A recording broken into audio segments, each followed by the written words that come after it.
नमस्कार सर, मैं प्रतिभा गुप्ता, कुंदन विद्या मंदिर लुधियाना से। सर, मेरा आपसे सवाल ये है कि हमें हमेशा काम करवाने के लिए बच्चों के पीछे भागना पड़ता है, तो हम कैसे उन्हें सेल्फ मोटिवेटेड बना सकते हैं ताकि वे अपनी चीजें खुद करें?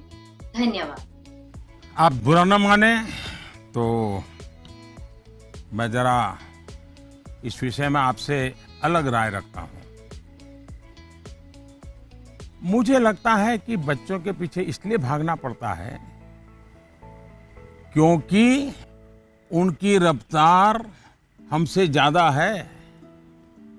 ये बात सही है कि बच्चों को सिखाने की, बताने की, संस्कार देने की जिम्मेदारी परिवार के सबकी है। लेकिन कई बार बड़े होने के बावजूद हमें भी तो जरा मूल्यांकन करना चाहिए।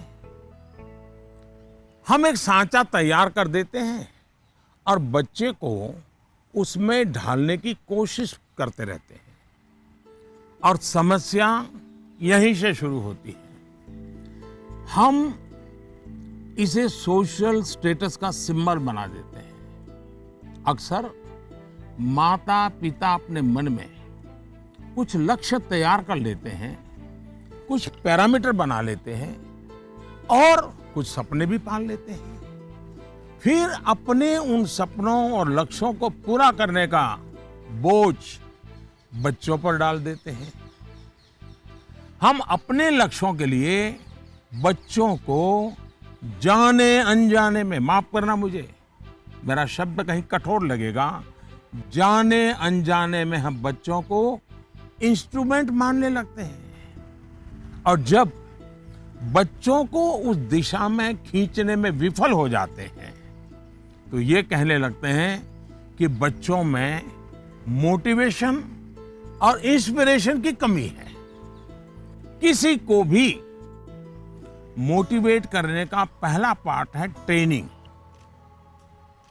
Proper training.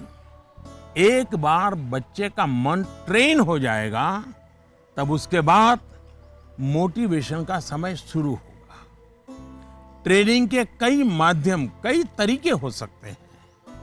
अच्छी किताब, अच्छी मूवीज, अच्छी कहानियां, अच्छी कविताएं, अच्छे मुहावरे या अच्छे अनुभव, ये सब एक प्रकार से ट्रेनिंग के ही टूल्स हैं। जैसे कि आप चाहते हैं आपका बच्चा सुबह उठ करके पढ़े।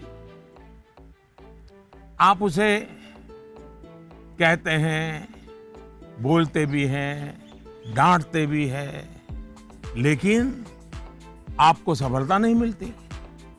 लेकिन क्या आपके घर में कभी ऐसी किताबों की चर्चा होती है जिसमें इनडायरेक्टली सुबह उठने के फायदों की चर्चा हो?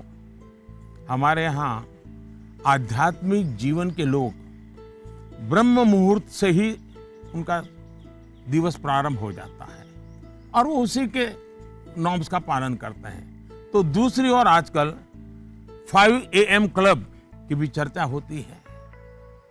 क्या आपने ऐसी किसी किताब की घर में चर्चा की है या कोई ऐसी मूवी या डॉक्यूमेंट्री देखी है जिसमें इस बारे में वैज्ञानिक तरीके से, तर्कबद्ध तरीके से, इमोशंस के साथ बातें बताई गई हो? ये एक बार करके देखिए।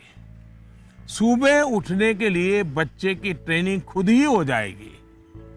एक बार मन ट्रेन हो गया, मन में बच्चा समझ गया कि सुबह उठने का क्या फायदा है, तो फिर वो खुद मोटिवेट होने लगेगा।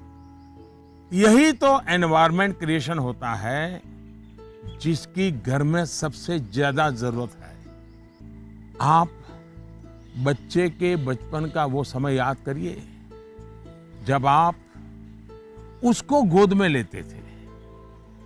मान लीजिए आपकी जेब में पेन है या आपने चश्मा पहना है, बच्चा उसे खींचता है, चश्मा उतारता है, तो आप क्या करते हैं?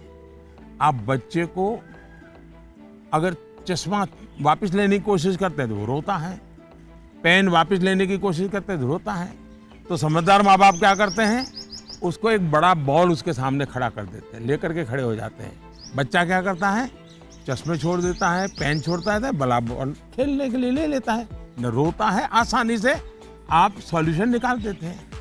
आप उसका माइंड डाइवर्ट करके उसे ज्यादा पसंद की दूसरी पॉजिटिविटी देकर उसे मोटिवेट करते थे। ये जो काम आपने पहले किया है, जब बच्चा बिल्कुल छोटा था, वही काम आप अब भी कर सकते हैं।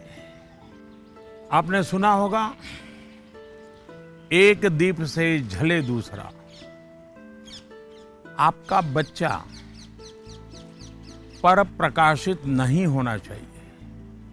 आपका बच्चा स्वयं प्रकाशित होना चाहिए।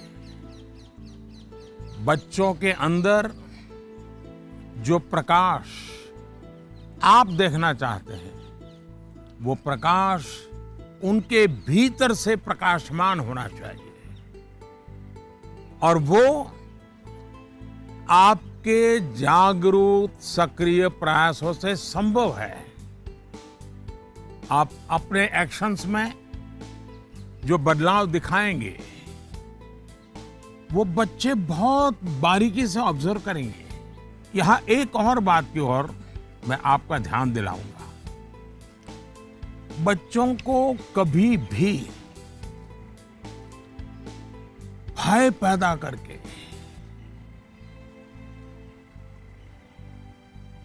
ये होगा तो ये होगा, ऐसा होगा तो ऐसा होगा, कृपा करके ऐसी कोशिश मत कीजिए।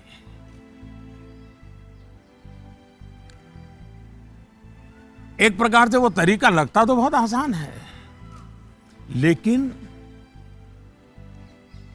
इससे एक तरह से नेगेटिव मोटिवेशन की संभावनाएं बढ़ जाती है। जैसे ही आपने जो हवा खड़ा किया है वो खत्म हो जाता है, बच्चे का मोटिवेशन भी खत्म हो जाता है। और इसलिए पॉजिटिव मोटिवेशन साथ साथ बार बार पॉजिटिव रीइंफोर्समेंट पर बल देते रहना चाहिए। मोटिवेशन का जो मंत्र बच्चों के लिए है, एक प्रकार से वो हम सबके लिए भी है, मनुष्य मात्र के लिए है।